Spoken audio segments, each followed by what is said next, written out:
Glosa Ordinária. Bom dia, boa tarde, boa noite. Bem-vindos a mais um episódio do Glosa Ordinária. Hoje temos connosco um convidado muito especial, o Jorge Salgueiro, e também a Mariana Leite, o Filipe Alves Moreira. Olá, Joana. Olá, Joana. Olá, Jorge. Olá, Mariana. Olá a todos. Olá. Olá a todos. O Jorge está aqui hoje para nos falar de uma temática que já queríamos tratar há muito tempo, mas não tínhamos encontrado ainda a pessoa ideal. E agora o Jorge apareceu e vai nos falar sobre a relação entre jogos e a Idade Média. De que forma é que a Idade Média e os jogos têm uma relação? Como é que a Idade Média tem um papel na construção dos jogos? Qual o interesse da Idade Média para quem joga? Quando falamos de jogos, falamos de vários tipos de jogos, já vamos ver de que é que estamos a falar. Mas antes de mais, e entrarmos nesta discussão que se desenrolará ao longo do episódio, vou apresentar muito brevemente o Jorge e dizer-vos que é uma pessoa com interesses muito distintos e variados. Por exemplo, ele é licenciado em Biologia e estudou as formigas, não sei muito bem em que aspecto, mas depois ele poderá falar um pouco disso se quiser, antes de começar de se tornar tradutor literário de literatura infantil-juvenil. E ele é também um membro fundador da Associação Quebra-Dados, que é uma associação do Porto dedicada aos jogos de tabuleiro, sobretudo jogos de tabuleiro. Portanto, eu agora passaria a palavra ao Jorge e deixaria que ele se apresentasse de uma maneira muito melhor daquela que eu acabei de fazer. Obrigado. Bom, antes de mais, queria-vos dar os parabéns pelo programa. Já ouvi e considero ótimo. Em relação à Quebra-Dados, vamos começar por aí, que é o ator principal. Quebra-Dados é uma associação que foi criada há 4 anos para fomentar os jogos de mesa. Jogos de mesa que incluem os jogos de tabuleiro, os jogos narrativos e os jogos de miniaturas. O que estes jogos têm em comum é, acima de tudo, o facto de serem presenciais. Ou seja, são jogos em que as pessoas estão a interagir cara a cara umas com as outras. Portanto, há um elemento de sociabilidade muito grande. Ou seja, o que me queres dizer é que a Quebra-Dados propõe uma forma de jogo que combata um pouco a preferência pelo ecrã e pelo videojogo. É, de certa forma, uma reação a uma fadiga do ecrã que começa a sentir-se, mas também uma reação ao isolamento. Ou seja, a vida moderna deixa-nos isolados com facilidade. Os ecrãs aumentam esse isolamento, então o esforço da Quebra-Dados, entre outros esforços semelhantes que estão agora a surgir um pouco por todo o lado, é mesmo no sentido de convidar as pessoas a ressociabilizarem. Não só em espaços como a Quebra-Dados, mas até redescobrir, por exemplo, o jogo e trazê-lo para a família. Já foi, quando eu era novo, uma componente da vida familiar. Perdeu-se com o advento do computador, com um certo entusiasmo pela nova tecnologia, e agora começa a ser redescoberto pelas pessoas mais velhas ou descoberto pelas pessoas mais novas. Isso é muito interessante e acho que é importante, até estamos a falar um pouco mais de uma forma de estar na vida que transcende a Idade Média per se, ou seja, não temos só jogos que são dedicados à Idade Média, mas queríamos também que falasses um pouco sobre ti em particular e a tua função na Quebra-Dados. Se é que tens uma função, podes não ter. Sim, bom, eu não sou uma razão, eu não sou um dos fundadores, sou sócio desde a primeira data, porque entre a abertura do espaço tabuleiro e a fundação da Quebra-Dados passaram cerca de 8 ou 10 meses, com todo o trabalho preparativo das fundadoras, da Carolina e da Sara. Desde então, pronto, quando abriram o primeiro espaço e várias pessoas aderiram à iniciativa com muito entusiasmo, e sendo uma associação, vive muito do trabalho dos associados. Ou seja, uma associação não existe se os associados ficarem parados à espera que outras pessoas façam as coisas. É claro que depois há níveis e níveis de associados. Há associados mais interventivos, menos interventivos. Há espaço para todo tipo de atitudes e eu sou um dos interventivos que tenta ajudar a dinamizar ações. A constituição da Quebra-Dados como associação também é uma forma de combate a uma certa individualização da sociedade, em que parece que temos pouca disponibilidade para criar coisas que não sejam monetárias ou que tenham um lucro ou que tenham um impacto. Benefício imediato. Exatamente. Há definitivamente logo na sua fundação essa ideia de redescobrir ou de dar uma nova força ao associativismo numa área diferente, ou seja, nós somos um bocado individualistas e pensamos muito no benefício imediato, e realmente fazer algo para o bem comum faz parte da gênese. Falamos então um pouco da quebra-dados, mas ainda não falaste sobre ti. Como é que tu partiste da biologia para a tradução e apanhaste jogos pelo meio neste caminho? A biologia é a minha primeira paixão, verdadeiramente. Era o curso que queria tirar. O meu ídolo, quando eu estava a crescer, era o comandante Cousteau. Não fui para a biologia marinha, vai ter trabalhado um bocadinho. Fui trabalhar com formigas, que são animais apaixonantes. E trabalhei durante algum tempo, mas a vida académica não condizia muito bem comigo. E então tive que fazer uma mudança, e a minha segunda paixão era a leitura, e o mais próximo de ser escritor e ser pago é ser tradutor. Literalmente. Os jogos, acho que sempre andaram comigo, sinceramente. Eu lembro-me de quando nós éramos novos, eu sou o terceiro de 5 irmãos, e eu e o meu irmão brincávamos a fazer bonecos de papel. Desenhávamos bonecos, recortávamos os bonecos, ou seja, nós fazíamos os nossos brinquedos e brincávamos e inventávamos as nossas regras. Mesmo depois de termos jogos de computador, nós pegávamos na lógica de jogos de computador e passávamos para os jogos de papel, porque víamos ali que havia níveis diferentes de satisfação. E mesmo a relação com a Idade Média. O interesse também já vem daí. Eu lembro de ter uma coleção de Legos quando era pequena, que eram precisamente os Legos medievais. Eu tinha uma coleção enorme, depois entretanto vendia. Agora estou um bocado arrependido de ter vendido. Se calhar agora comprava de volta, mas a quem a vendi não a vai vender de volta. E também aquilo, ou seja, era uma coleção, mas depois uma pessoa também fazia jogos com aquilo, às vezes jogos muito físicos, como simplesmente atirar berlindes e ver o que é que acontecia. Outras vezes já introduzíamos os dados para ter ali um efeito aleatório, para não ser só um faz de conta, para haver um fator de incerteza. E em minha casa nós jogávamos muitos jogos de tabuleiro. Com 5 irmãos nunca faltavam pessoas para jogar jogos de tabuleiro. Para jogar os jogos todos. Nós somos da altura em que os jogos que haviam cá eram limitados, eram os jogos da Major e da Carto. O clássico Monopólio, por exemplo, não é? O Risco. E depois havia a altura em que a pessoa podia ir a Vigo, ao Corte Inglês, e ficámos maravilhados com a quantidade de jogos que havia em Espanha e que não havia cá, que eram jogos que vinham da Europa. Na altura nós não sabíamos, só sabíamos que eram jogos fantásticos que nós não víamos em Portugal. E, portanto, foi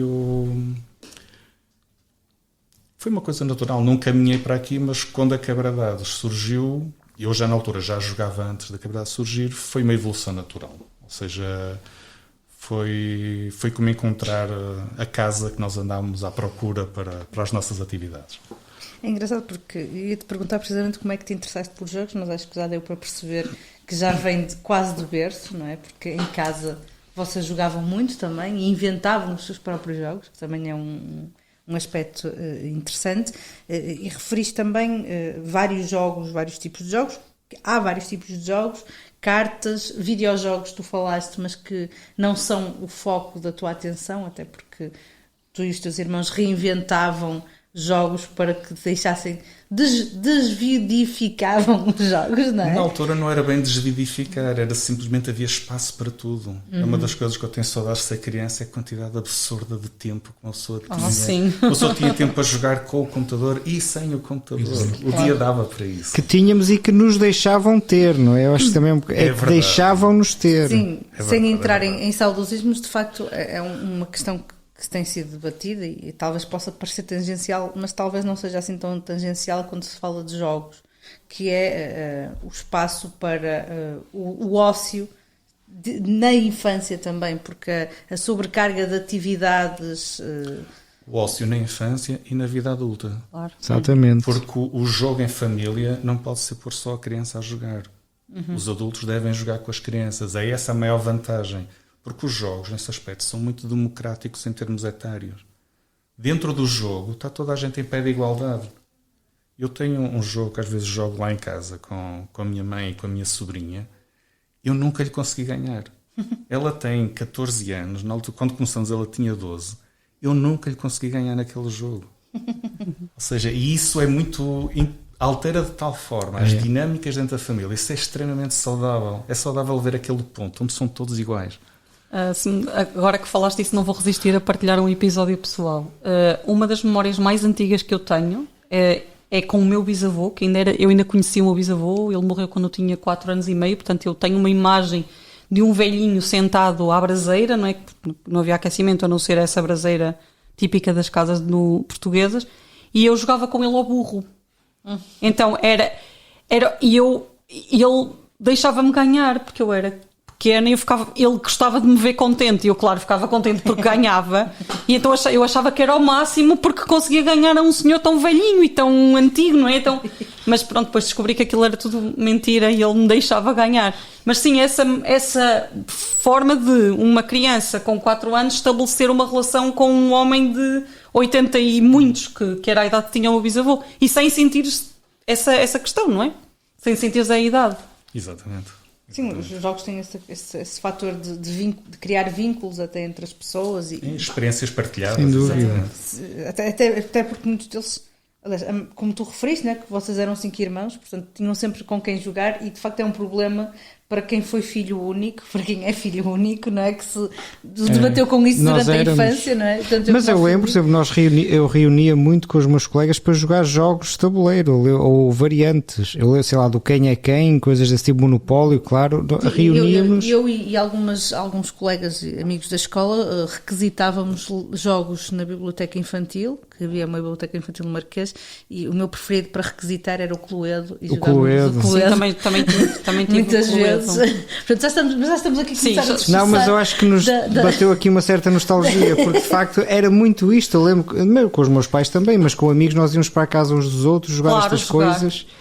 Claro, e lá está, os jogos de tabuleiro, jogos físicos, são diferentes de estar no teu computador, no teu quarto. Ok, estás a jogar com os amigos, porque por online consegues jogar um jogo de computador, mas não é a mesma coisa. Depois a pausa para o lanche não funciona da mesma maneira. Exato, ora aí está também, exatamente. Mas estamos aqui a divagar um pouco sobre jogos de tabuleiros e essas coisas todas, e vamos agora começar a concentrar na questão medieval. Encontramos esta temática medieval nos jogos, em todos os jogos de tabuleiros, ou em muitos jogos de tabuleiros. Achas que é um grande tema no mundo dos jogos? Podia ser mais. Está presente, mas podia ser mais. E vai estar presente de forma diferente nos diferentes tipos de jogos. Ou seja, nos jogos de miniaturas, vamos começar por aí, que são jogos, essencialmente, são jogos de guerra. A Idade Média aí, por razões óbvias, está amplamente representada. Ou seja, é um período interessante em termos da história da guerra, portanto é impossível contorná-la. Aliás, os períodos fortes para os jogos miniaturas em termos de jogos históricos é a Antiguidade, as Cruzadas, as Guerras Napoleónicas e a Segunda Guerra Mundial. A partir das Cruzadas abre-se toda a Idade Média. É claro que este enfoque, sendo os jogos militares, é um bocado limitado. Se querem falar só de história da guerra e de história política, não se fala demais. Os jogos de tabuleiro tendem a ser mais abstratos, dão menos liberdade aos jogadores, ou seja, no jogo de tabuleiro, seja um jogo de dados, seja um jogo de cartas, vamos falar de jogo de tabuleiro como qualquer jogo que vem dentro de uma caixa pronto a jogar. Aí sente-se mais o cunho do autor e o jogador tem menos... tem um papel mais passivo. Aí é que eu acho que realmente podia haver mais espaço para melhorar. Ou seja, eu faço o contraponto entre os jogos de natureza e os jogos de história. Nos jogos de natureza nós temos agora uma certa linha de jogos de base científica, que são jogos que, sendo jogos perfeitamente lúdicos, são ricos em informação. Tipo, o melhor exemplo que é amplamente conhecido é um jogo chamado Wingspan, em que é um jogo com cartas, em que as cartas representam aves e as regras de como cada carta funciona interagem com a biologia real da espécie representada. Não é necessário uma pessoa perceber biologia para jogar o jogo. Se uma pessoa não se interessar minimamente por biologia, não aprecia o jogo menos por causa disso, mas quem aprecia tem uma segunda camada de apreciação. Ou seja, e estes jogos em camadas, que eu consigo citar facilmente 2, 3 na área das ciências naturais, que são jogos best-sellers conhecidos, vou ter dificuldade em encontrar o equivalente para a história. há muitos jogos realmente de temática medieval, mas que tendem essencialmente a aceitar a estética medieval. Ou seja, há uma referência à estética medieval, mas não há propriamente uma riqueza de informação que poderia haver. Eu não sei se não será um bocado, porque talvez um sentimento que a história possa intimidar um bocado, tipo... Ou por causa do tipo de investimento que se decide fazer, não sei. Se calhar porque um jogo como o Wingspan, de certa maneira, poderia ser descrito como um jogo de autor.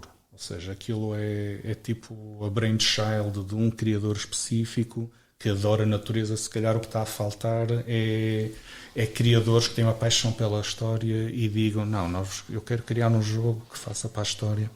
Eu não estou a dizer, obviamente, é possível que haja, tipo, o meu conhecimento de jogos não é enciclopédico nem para aí caminha, é relativamente superficial. Mas a verdade é que um jogo como o Wingspan é praticamente incontornável. É difícil uma pessoa estar há um ano a jogar jogos de tabuleiro sem ter jogado já o Wingspan. E não consigo ver do lado histórico, tirando mais uma vez os jogos de guerra, mas os jogos de guerra são um animal diferente. Ou seja, são jogos muito focados, muito temáticos. O terceiro tipo de jogo, o jogo narrativo, que é o jogo... Não, espera, desculpa, claro, a pergunta não ficou. Sim. Então, será que há algum problema com jogos históricos serem mais localizados, ou um tópico menos universal, como um jogo de tema científico, por exemplo, que é mais fácil se calhar de traduzir e que pode ser transversal a vários... Os jogos científicos tendem a ser altamente focados também. Por exemplo, há um jogo, o Genotype, que é focado na genética mendeliana, tipo, ou seja, é incrivelmente focado. Sim, mas... E funciona bem. Ou seja, todos os jogos precisam de um tema. E qualquer coisa pode ser um tema. Por exemplo, há um jogo chamado Coimbra sobre a cidade... um jogo chamado Coimbra. Não é sobre a cidade de Coimbra, é sobre uma cidade de Coimbra abstrata.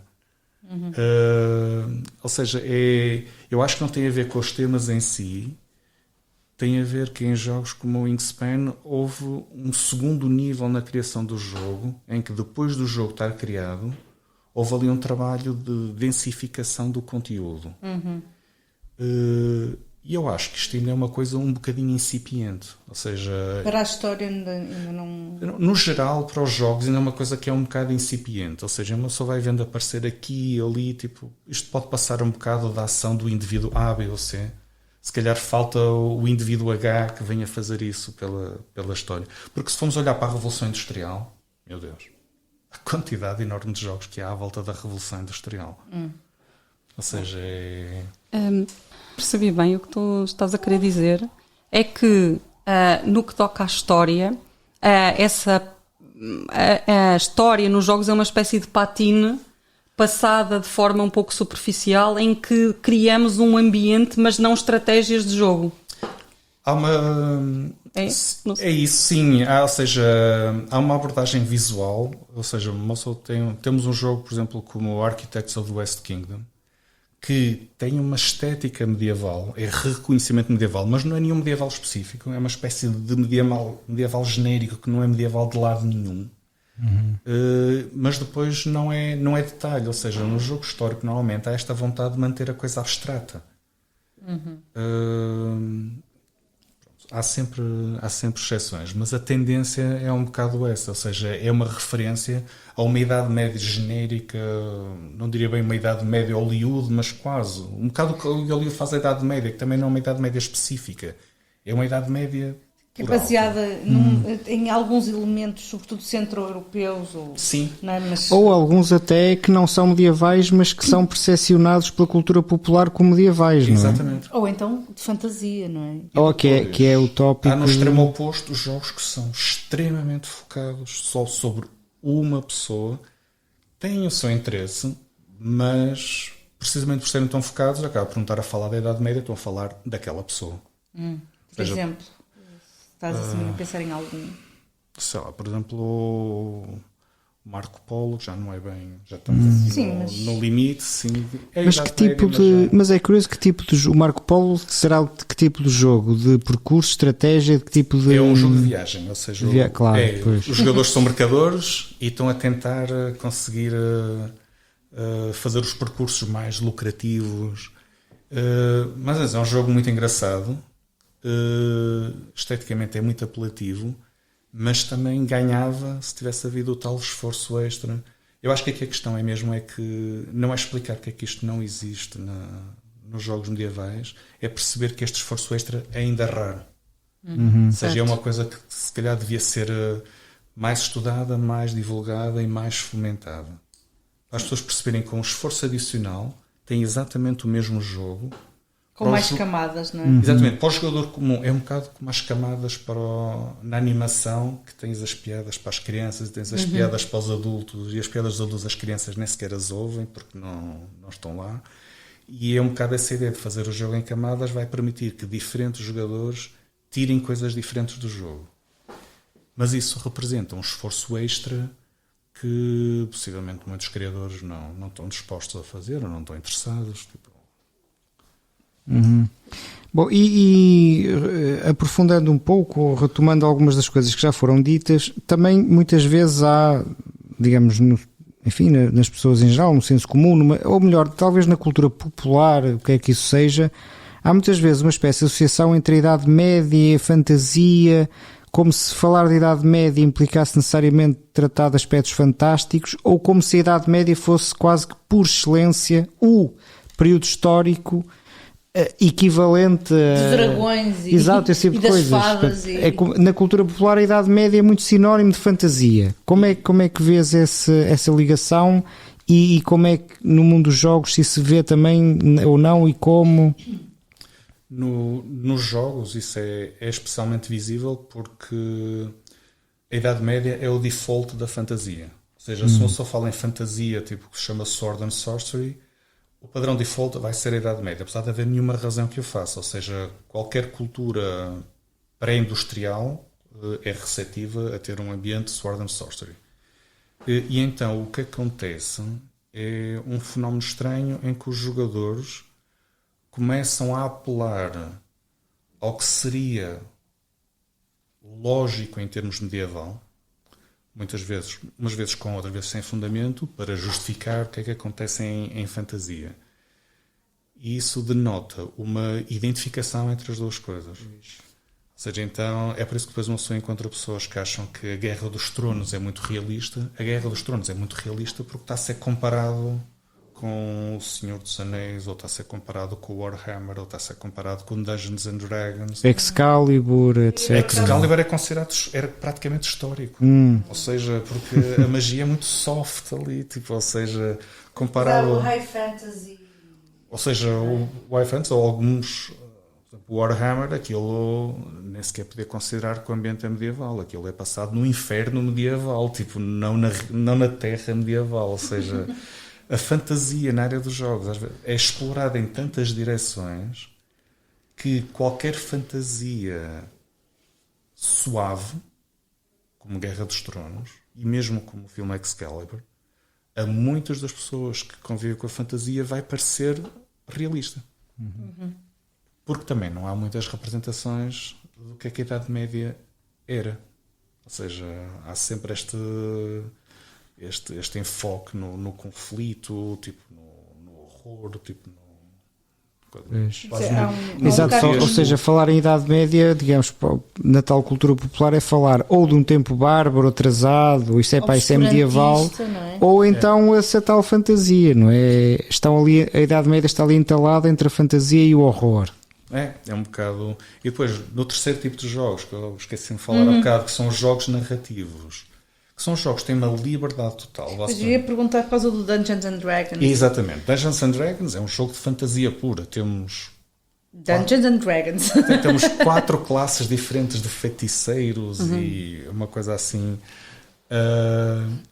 E é um jogo que tem um determinado universo e um determinado de regras e as duas coisas estão ligadas uma à outra. Ou seja, são de certa forma indissociáveis.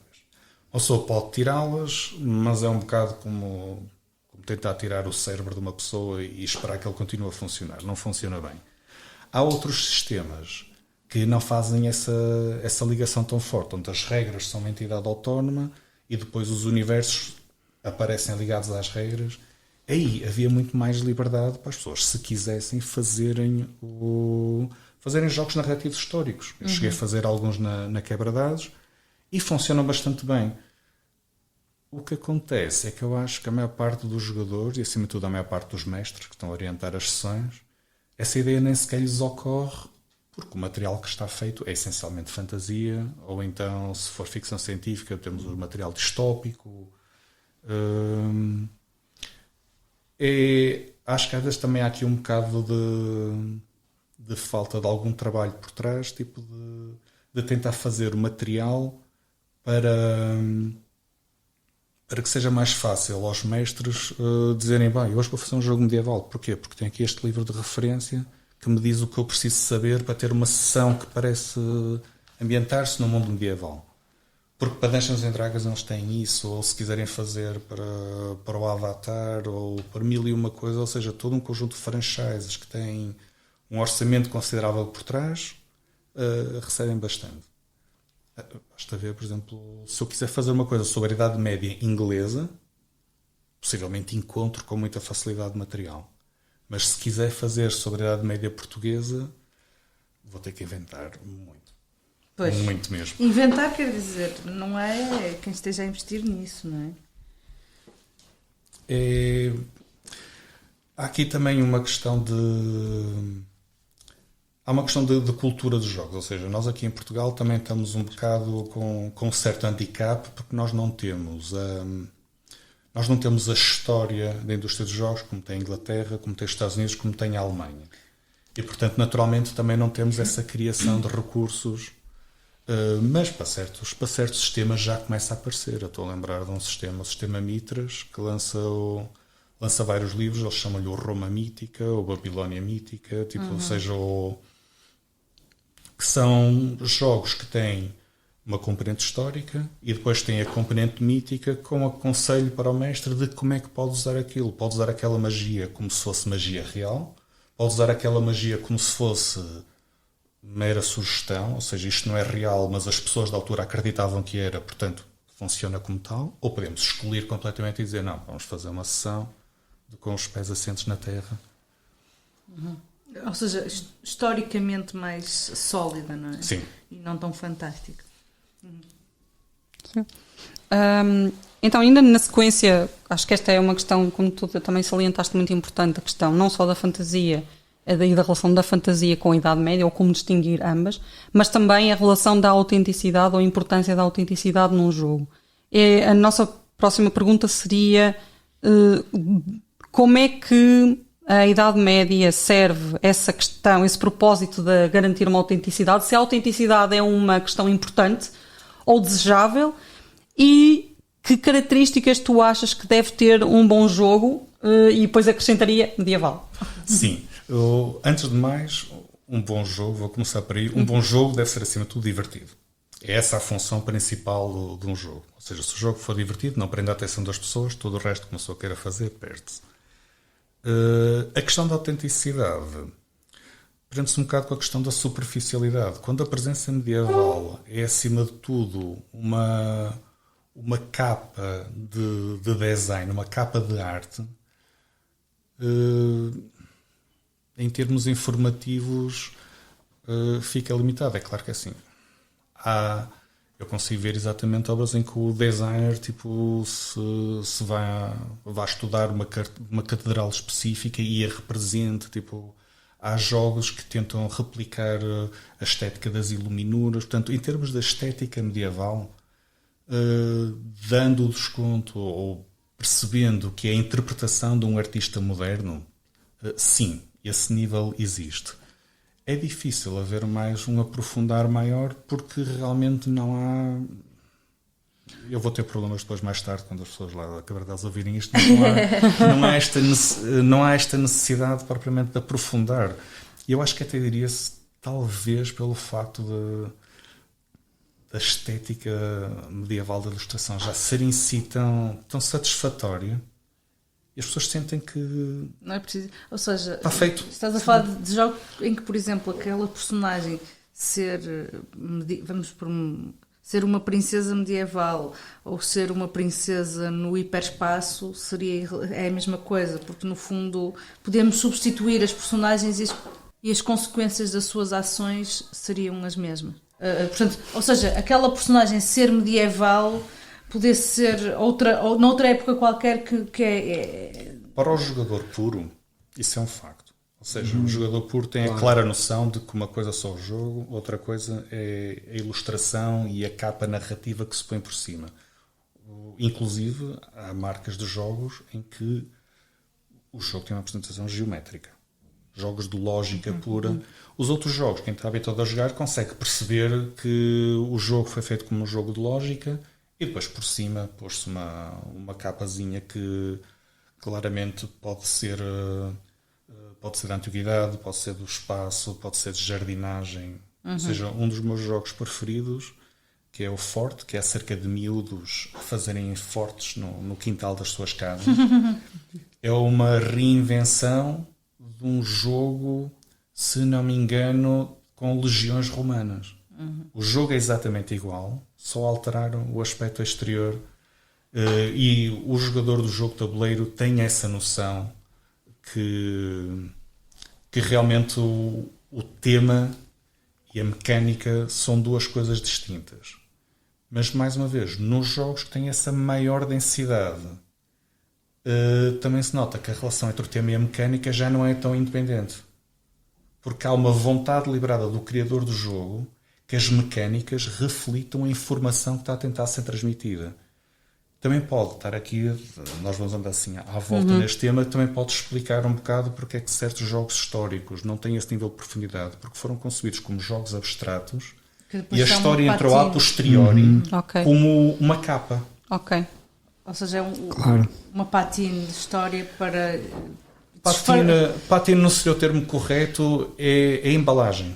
Okay, a embalagem sim. em si é importante. Para não ser aquela coisa toda estritamente lógica. Para não ser apenas formas geométricas, porque, pronto, para tentar apelar um bocado à paixão das pessoas. Mas em muitos jogos de tabuleiros realmente há esta noção de isto é mecânica e agora vamos fazer uma embalagem temática. E vai ser sobre quê? Vai ser sobre cães? Não, sobre cães não. Vamos fazer sobre cruzados. Olha, funciona. E vai. Ou seja, isto é possível. É como se fosse um indivíduo que veste roupas diferentes ao longo... E a Idade Média é muito cooptada por isso, porque é uma referência comum que as pessoas identificam. Mas é curioso que eu estava a lembrar de uma coisa que, pronto, admito que não tem nada a ver porque é o tipo de jogo, mas confesso que veio-me isto instantivamente à cabeça, que eu sinto. Agora reparei, nunca tinha reparado, mas reparei instantaneamente que nos jogos de azar de casinos, as slot machines, é raríssimo aparecer coisas medievais. Mas as coisas que aparecem também são, por exemplo, a lógica do faraós, exato, faroeste, mas não está lá por nenhuma razão especial. Exato, foi por isso que eu me lembrei, porque exato, isso é pura roupagem. Mas isto veio-me à cabeça porque supostamente deve haver alguma atratividade, desde logo, pronto, formal, as cores, etc., os sons, claro. Mas de facto, Idade Média, quase nada. Faroeste, faraó, coincidência. É uma coisa, estamos a falar de uma realidade de Las Vegas, possivelmente, tanto os cowboys nunca podiam estar muito longe. O faraó possivelmente é porque pois é que o Thor, os deuses nórdicos, coisas orientais, aliás, normalmente nos casinos até há sala oriental. Há uma série de slots com temas orientais, ou supostamente orientais, não é? Sim, mas esses foram os orientais que inventaram os casinos. Pois, lá está. Mas é que de facto, não sei, peço desculpa, mas ocorreu-me isto porque isso é um caso evidente. Pensei que é o tipo de jogo, claro, mas é um caso evidente de, digamos, o tema é pura roupagem, porque então aí é mesmo pura roupagem, que aquilo são combinações de elementos nada mais, mas é raríssimo, se é que há algum de Idade Média. Ocorreu-me agora este... Pois, quando também estava a pensar nos Sleepers. Sim. E também não estou a ver que haja algum... Quer dizer, se calhar há, mas eu não me lembro de ver... Eu acho que se calhar pode ter a ver com uma associação, não sei, agora posso estar aqui a dizer uma barbaridade, mas estes jogos de azar, não é? Porque são puramente casuais, têm uma dimensão muito grande, uma perspectiva muito grande sobre sorte.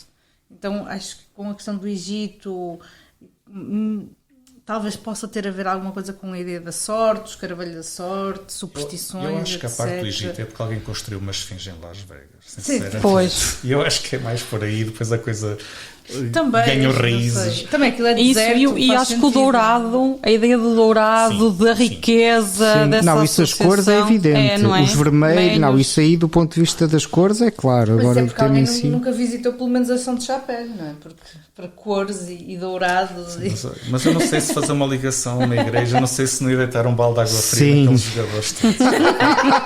Lembrava-se, verdade. olha, das condenações medievais do jogo. Pois é, Lembravam-se. nós Claro, estamos a falar claro. de jogos medievais, mas não estamos a falar de jogos da Idade Média. Pois, não é? isso Portanto, também é outra. Devíamos ter dito isso logo no início, mas acho que Claro. já deu para perceber que nós estamos Claro. a falar de jogos que se jogavam na Idade Média, embora, quem sabe, um dia podíamos ir por aí. Enfim, já deu para perceber que jogos de inspiração medieval, muitas vezes que seja só uma roupagem, mas que existem. Perguntava-te, para o contexto português, disseste que o caso português é bastante pequenino e nós estamos conscientes disso, não é? Perguntava-te, português ou em português, porque aí depois temos o lado do Brasil, que pode ser um público considerável. Existe alguma coisa sobre temática, ou roupagem ou temática medieval? Existe, sim. E depois uma pessoa vai fazer já uma ligação depois ao tema da gamificação, tipo, porque está um bocado relacionado. Ou seja, há vários jogos feitos em português, sobre figuras específicas em português. Eu não sou propriamente um fã, e isto vai-me causar problemas também, mas porque eu acho que são demasiado diretos ao assunto. Então acabam por cair num de dois pecados, que é, ou são que se chama um jogo sobre carris, e uma pessoa está a caminhar e está a seguir aquele percurso quase como se fosse uma via sacra, e portanto a agência do jogador fica diminuída,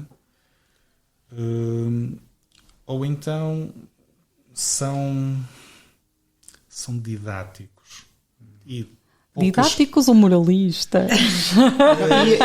E se calhar podias dar 1 ou 2 exemplos para. Pois, atendendo que não estou a dar uma opinião muito positiva, se calhar era melhor não dar Ok. Mas o tipo, então exemplifica como é que poderiam ser estes Por jogos. exemplo, é... Exato, sem nomes, Sem mas nomes. com. Exato. Not naming names.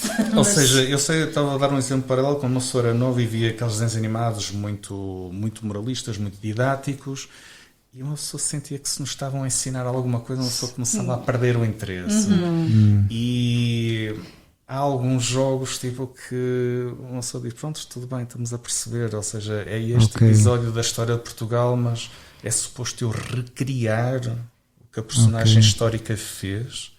É começar a ler um livro, não é? Para isso ler um livro. Um jogo pressupõe agência. Ou seja, uma pessoa está a fazer um jogo, só por acaso é que vai atingir o mesmo resultado que a história atingiu. A história é uma ciência de contingência e, portanto, seria praticamente impossível uma pessoa conseguir que, com os mesmos fatores iniciais, que se produzisse sempre o mesmo resultado.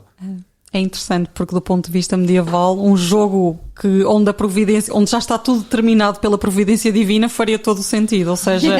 Seria um jogo bastante medieval. Isto nós até poderíamos, eventualmente, agora já vou pôr aqui coisas que não têm nada a ver, mas estamos até a entrar num debate de uma questão até filosófica, que é a questão da agência do livre-arbítrio do jogador versus o determinismo criado pelas regras ou pela concepção do criador do jogo. Não há aqui uma contradição, porque não há problema nenhum que as personagens do jogo não tenham agência.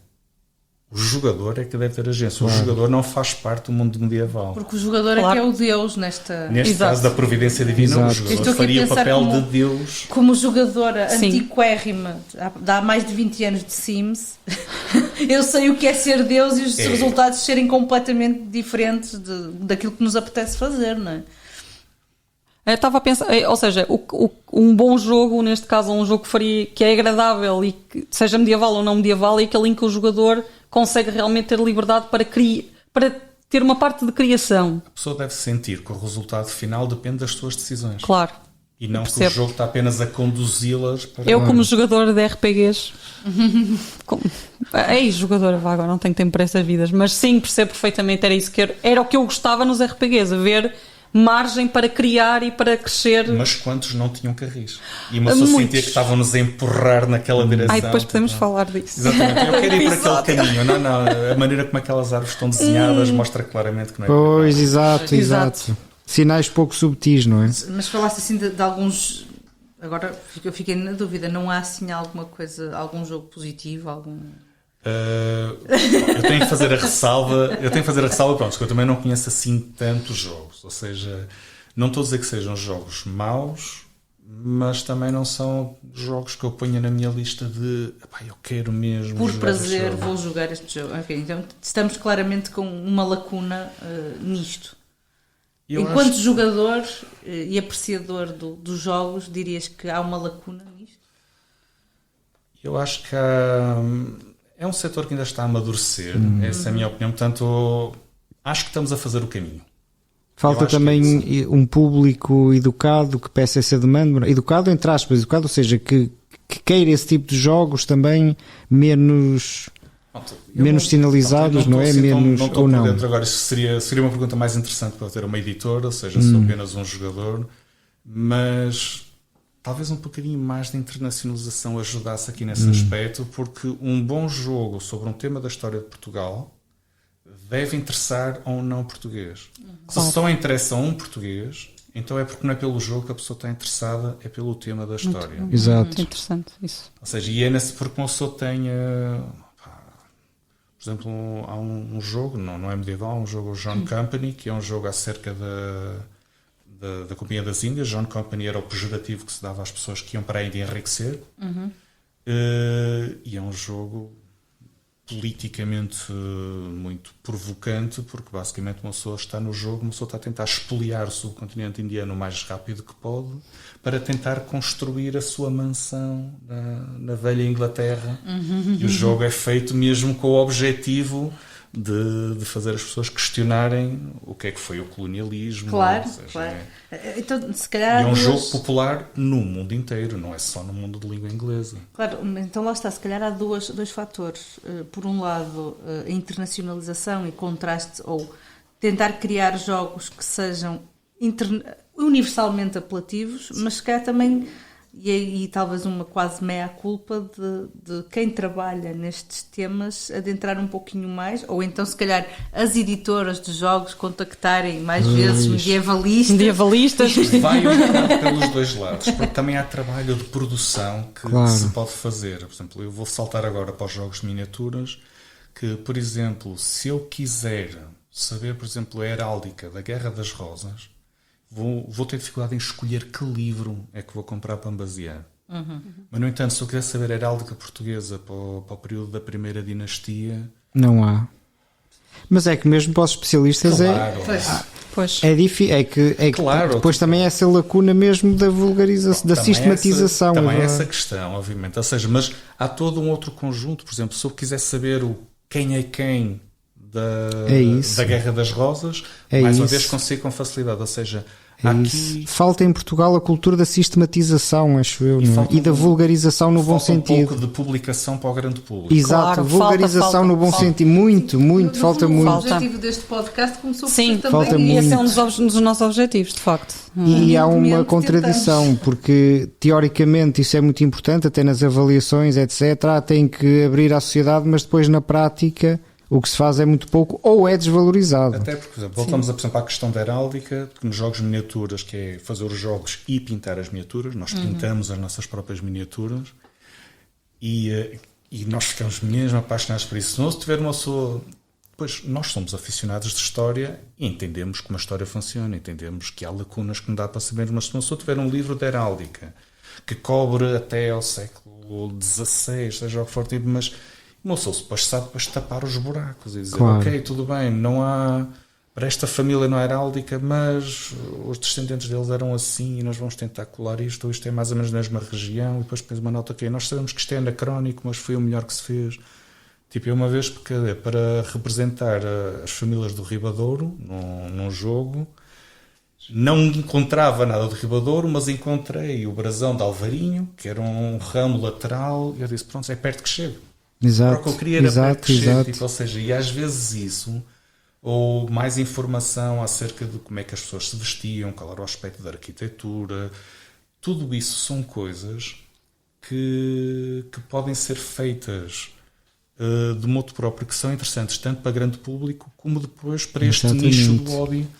E a heráldica, eu por acaso acho que a heráldica seria uma das melhores portas de entrada nas coisas medievais, a questão visual, porque junta o visualismo e o simbolismo. É o que atrai toda a gente à Idade Média. Ora está. Qualquer pessoa que vai pintar miniaturas medievais, o que apaixona é a heráldica. Aí está, nós temos mesmo. Não, porque de facto é uma via aberta. Recentemente uma das ações, que era a recriação da Batalha de São Mamede. O melhor que encontrei foi um livro do século XIX dos brasões das autarquias, dos municípios. E então vou escolher os municípios, vi aqueles brasões que me pareciam menos modernos. E então adotei, então tem lá as forças do Porto e de Braga, e eu não tenho maneira de saber qual era o símbolo de Braga na altura da Batalha de São Mamede, mas pelo menos ficaram reconhecíveis na mesa. Aqui também fica a dica para os nossos colegas de História que se queiram juntar, e sobretudo quem trabalha a História da Nobreza e a História da Heráldica. Sim, sem dúvida. Porque realmente era importante termos esse input também de... Algo que também pode funcionar é um bocado a junção de mundos, ou seja, se isto interessa, venham jogar. E falem com as pessoas, uma pessoa que estão a jogar, para ouvirem da boca do cavalo, por assim dizer, o que é que as pessoas sentem falta, quais são as limitações que as pessoas encontram. Mas aí se calhar também entramos mais uma vez naquela questão da parte editorial dos jogos, porque, de certo modo, as editoras também nós não sabemos, muitas vezes quem não está sempre por dentro dos jogos não sabe que há essa necessidade, e então acaba por não... É aqui, por exemplo, que entram os 3 tipos de jogos que funcionam de maneira diferente, ou seja, realmente para os jogos de tabuleiro é mais difícil porque são um formato menos flexível. Para os jogos de miniatura estamos a falar dos livros de referência, portanto estamos a falar de edições em papel, ou seja, não precisam ter nenhuma relação com os jogos, ou seja, um livro de heráldica ou um livro de quem é quem, para uma pessoa poder criar as nossas próprias personagens, reais ou fictícias. Por exemplo, o quem é quem na cavalaria portuguesa. Exato. Ou seja, para uma pessoa criar a sua... E nos RPGs, então, os RPGs é simplesmente um livro de referência, por exemplo... Um livro de referência da cavalaria portuguesa, dos contos de cavalaria, e as pessoas poderem criar... Jorge, eu e a Joana temos uma longa história com essas coisas, porque já inventámos não sei quantos jogos entre nós, e não chegamos que nunca fizemos, mas inventamos. Mas o conceito de jogos com monopólio de nobres e essas coisas todas que é para isso que servem sítios também como a quebra-dados, para começar às vezes a juntar... Pronto. Diferentes sensibilidades, exatamente. Não tens desculpas. Pronto, fica já o convite. Bom, e quando se fala em jogos e afins hoje em dia, há uma palavra que está muito na moda, que é um estrangeirismo, não sei se é um estrangeirismo, mas talvez seja uma espécie de barbarismo, que é gamificação. E então eu tinha as perguntas. Primeiro, o que é isso de gamificação? Também para os nossos ouvintes ficarem a saber, para quem eventualmente não saiba. E segundo, fala-se muito dessa tal de gamificação como estratégia educativa, por forma a melhorar a aprendizagem dos mais novos, mas do teu ponto de vista, ou tendo em conta a tua experiência, concordas com essa ideia? Achas que os jogos podem ser uma ferramenta útil de conhecimento, e neste caso de conhecimento da Idade Média? Sim, começando pelo fim, concordo perfeitamente. Ou seja, a gamificação é uma tentativa de tornar lúdico o processo de aprendizagem. Ou seja, é um processo sério, não é um jogo, mas tenta usar as estratégias dos jogos para tornar a aprendizagem mais fluida, mais fácil. Como ferramenta direta de aprendizagem, sai um bocado do âmbito do que nós fazemos na quebra-dados, mas há pessoas que trabalham especificamente nessa área, é uma área em crescimento. Mas o uso do jogo como elemento auxiliar, ou seja, não como algo que está a ensinar, mas como algo que promove a familiaridade ou que promove o interesse ou que promove o gosto, sim, definitivamente. Ou seja, é uma oportunidade das pessoas ou conhecerem um tema pela primeira vez e ficarem interessadas pelo tema, e então a partir daí elas vão à procura de mais informação, ou pelo contrário, encontrarem um tema que já conhecem e tirarem satisfação dessa familiaridade. Ou seja, é uma forma de reforçar aprendizagens mais do que as criar, na minha opinião. E não sei se se pode falar disto, a questão da ludificação ou... Eu pessoalmente gosto mais da palavra ludificação, porque gamificação é um bocadinho um termo híbrido, ou seja, não se usa uma raiz de uma língua com... Mas é o termo que está a colar. É uma área que está a crescer bastante. Às vezes alguns dos esforços são demasiado óbvios. Ou seja, às vezes não é preciso estar a criar um produto de propósito. Às vezes produtos comerciais que já existem fazem perfeitamente essa função. Ou seja, por exemplo, para os jogos de miniaturas, tipo, não é preciso inventar a roda. Tipo, já há um monte de jogos que se versam sobre a Idade Média. Mas ocorre-me agora uma questão que admito que possa ser completamente ao lado, mas que me ocorre, que é o seguinte: não poderá haver o risco de gamificação no ensino fomentar a competição ou não? Não estamos a falar, ou seja... Pois, de pé, lá está, admito que a estratégia, estamos a falar não de criar jogos, mas de usar as estratégias do jogo. Ou seja, por exemplo, vou só dar um exemplo diferente, que é para a aprendizagem de línguas. Os flashcards são basicamente um jogo. Ou seja, quando uma pessoa está a usar, e uma pessoa pode mesmo criar aquilo como um jogo. O que a gamificação traz é um conceito interessante, que é a ideia de que uma pessoa aprende relaxando. Ou seja, quando no passado havia aquela ideia de aprender com esforço, a ideia de ser estudioso, uma pessoa ser muito esforçada, e a gamificação, tipo, uma pessoa pode dar o exemplo que amado ou odiado do Duolingo, tipo, que as pessoas estão a familiarizar-se com uma língua sem se esforçarem por aprender, porque não é essa a ideia. A ideia é só estares ali, fazeres aquela coisa que parece um jogo. Se depois aquilo ensina ou não, isso é todo um outro debate. Mas gera familiaridade, gera conhecimento, e se a pessoa tiver a gostar da experiência, gera gosto. Eu ia acrescentar até que mesmo dentro do campo dos jogos, tu tens jogos competitivos e jogos cooperativos. Exato. Portanto, Claro, nem sempre tem que ser uma competição. Tem que ser por competição. Mas em alguns casos se não poderá levar esse tipo, não sei, de comparações, etc. Mas qualquer processo educativo pode levar a isso, obviamente. Claro, desde logo. Claro, eu estou a pensar que quando comecei a jogar, neste caso, não tanto jogos de tabuleiro, mas jogos de computador, que era porque não tinha pessoas para jogar jogos de tabuleiro, então jogava jogos de computador, e isso ajudou imenso a aprender inglês, por exemplo, porque tu, para poder jogar, tens que saber o que é que eles estão a dizer. E olha, o meu vocabulário de armas medievais melhorou bastante. Em inglês, claro. Eu ia fazer um pequeno comentário. Nós se calhar estamos a pensar nesta questão da ludificação ou gamification, para não ser demasiado bárbaro na gamificação, como sendo um fenómeno recente, mas na verdade não é.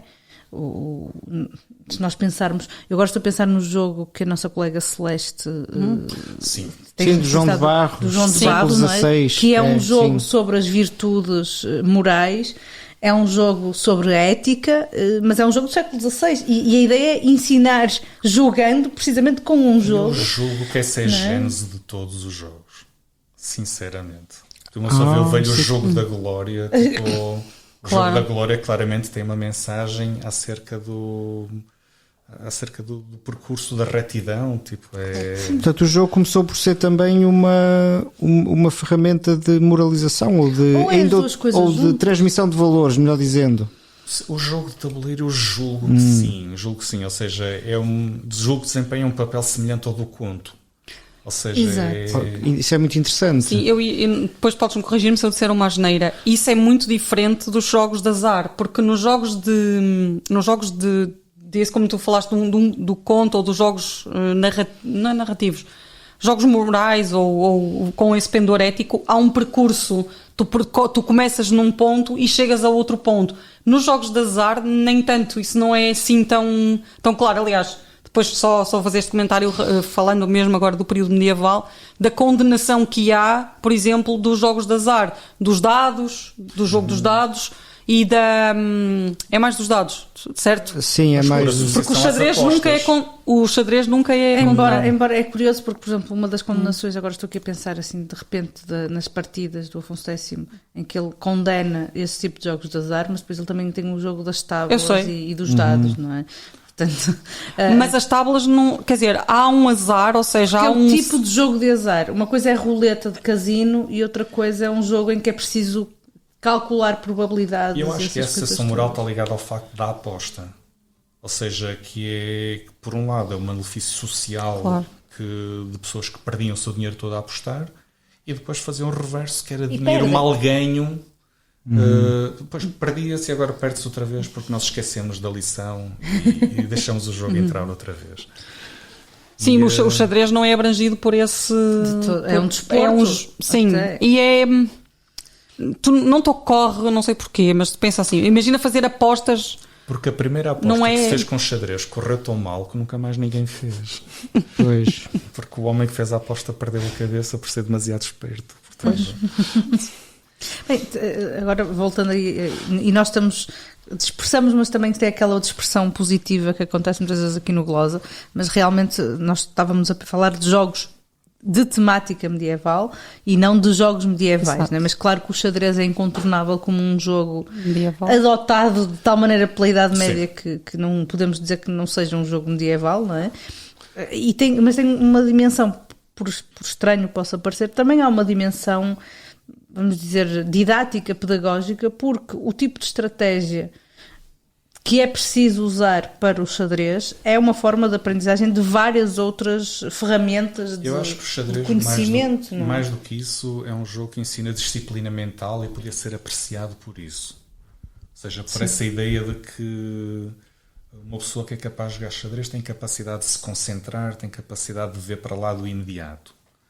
E, portanto, desconfio que era apreciado por isso, em oposição aos jogos de azar que requerem conhecimento nulo. Sim, exato. A casualidade, é isso. Eu estava a falar de roletas porque é um bocado a mesma coisa. Daí a relação, não sei, pronto, eu não sei, isto agora já é fazer um pouco de futurologia, ou seja, o tipo de concentração e de capacidades que exige o xadrez são aquelas que são exigidas provavelmente a um bom governante. Capacidade de concentração, capacidade de prever ou de governar, portanto não é a mesma coisa, como instrumento pedagógico, digamos assim, ou didático, não tem o mesmo valor, não está na mesma dimensão que estão os jogos de azar. E depois, as peças do xadrez representam... É isso que eu ia dizer. Representam corte. Claro. Não sabemos, pronto, não se sabe a origem, sabe-se que a origem é indiana, mas não se sabe a origem das próprias peças, elas foram mudando ao longo do tempo, isso também já se sabe.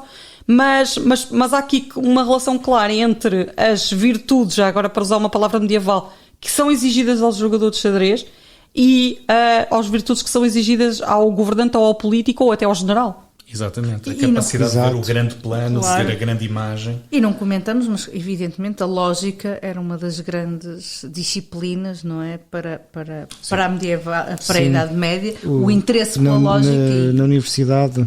Exato, do trivium, do quadrivium, umas disciplinas preparatórias da universidade. A lógica era um dos grandes aspectos venerados mesmo pelos medievais e se há jogo que pratica a lógica e implica a lógica, não é? É o xadrez.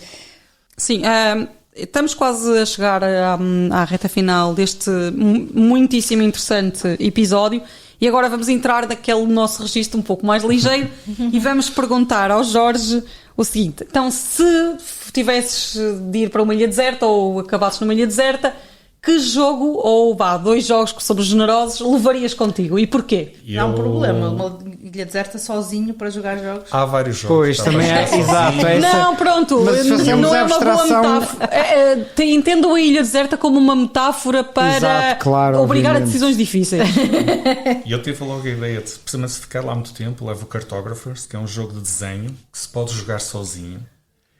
e que é um jogo que eu nunca me aborreço de jogar, porque basicamente uma pessoa rola umas cartas, tem que desenhar uns elementos cartográficos no mapa e vai jogando, e vai jogando, e vai jogando, mesmo que eventualmente os blocos da caixa acabassem. Eu fazia o jogo desenhado na areia e se as cartas ficassem estragadas, eu tantas usar já as devia saber de cor, portanto ia ser o Cartographers definitivamente. Um jogo que eu aconselho vivamente, é um jogo muito leve, muito divertido. E dá para jogar para os filhos únicos, é um jogo que dá para jogar. Olha, Ora então está. só vantagens. Agora quem for mal a desenhar, pronto, se Mas calhar peço terá dificuldades. paciências. E E eu então, pegando um pouco nisso, pronto, o Cartographers era o teu jogo de tábua de salvação, levavas no teu barquinho para a ilha deserta. E é pequenino. E ainda por cima, Também. então não ocupava muito espaço no salva-vidas. Perguntava-te que salva-vidas, que jogos é que recomendarias aos ouvintes, enfim, às pessoas que nos estiverem a ouvir e que tenham ficado curiosos. Se calhar já temos aqui vários, fomos falando de vários jogos, mas... Eu, mais do que jogos propriamente, recomendava espaços. Ou seja, recomendava mesmo que as pessoas vissem a quebra-dados. Em Viana temos o A Jogar, que a gente se entende, que é um restaurante com uma dimensão de jogos. Há mais, eu não consigo Gostei elencar dessa todos. Vamos pôr no link. assim nós vamos pôr os links no episódio. Gostei dessa ideia, E esse jogos também. e comida. É no centro de Viana do Castelo? Ou Sim. De Viana do Castelo não, peço desculpa. Vila de Conde. Ainda mais Foi perto. Vila de Conde e Viana do Castelo que me desculpem. Mais perto. Bem, eu comentei há pouco que uma das coisas boas dos jogos que não sejam de computador é as pausas para Sim. os lanches durante o jogo. Exatamente. Não é? Portanto, Míticas na infância. não é? míticas na E infância, além adolescência disso- e não só. Além disso, existem também as convenções. Nós temos várias convenções de jogos em Portugal. Aqui no Porto tem a VictaCon, Viana tem a VianaCon, a LyriaCon, que é possivelmente a maior convenção de jogos. Portanto, entre estes espaços e estas convenções, o que eu convidava as pessoas era descobrirem os jogos de tabuleiro. O jogo de tabuleiro moderno é muito mais variado do que os jogos da nossa infância, ou seja, vai muito para lá do Monopólio, do Cluedo e do Trivial Pursuit. E desde jogos simples até jogos complexos, jogos que demoram 15 minutos a jogar até jogos que demoram 8 horas a jogar, há de tudo. Jogos históricos, jogos com animais queridos, há literalmente para todos os gostos. E não é preciso ser um geek, um freak para... Não. E nestes espaços, tanto nos espaços que eu mencionei, como noutros eventos que acontecem no país, como nas convenções, há sempre pessoas disponíveis para ensinar a jogar, para recomendar um jogo. Ou seja, eles perguntam mesmo que experiência que a pessoa tem e, portanto, põem à frente da pessoa algo que eles acham que é adequado.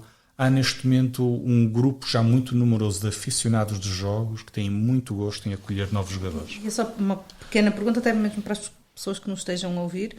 E estes espaços dão para jogadores dos Todas as 4 idades. aos... 18 aos 80, não é? De Como todas se as dizer. idades. Há jogos para crianças de 2 anos. Porque às vezes os pais podem querer ir jogar e pensar, mas o que é que eu faço com os pequenos? Há jogos para todas as idades, literalmente. Portanto, vamos jogar.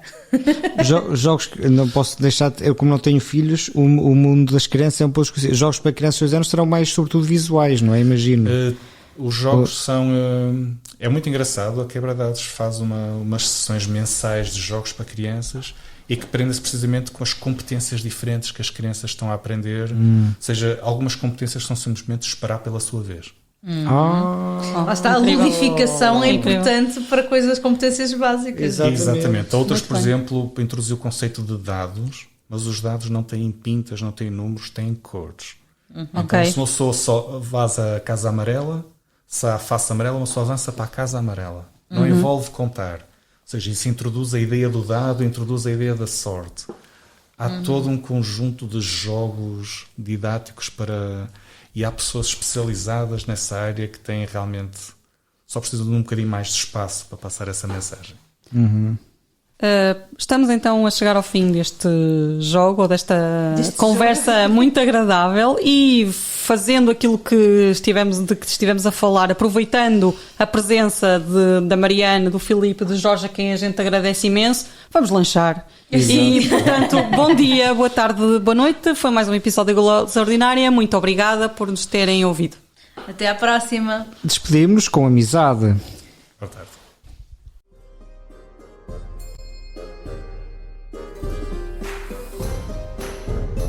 fabulosa, ordinária.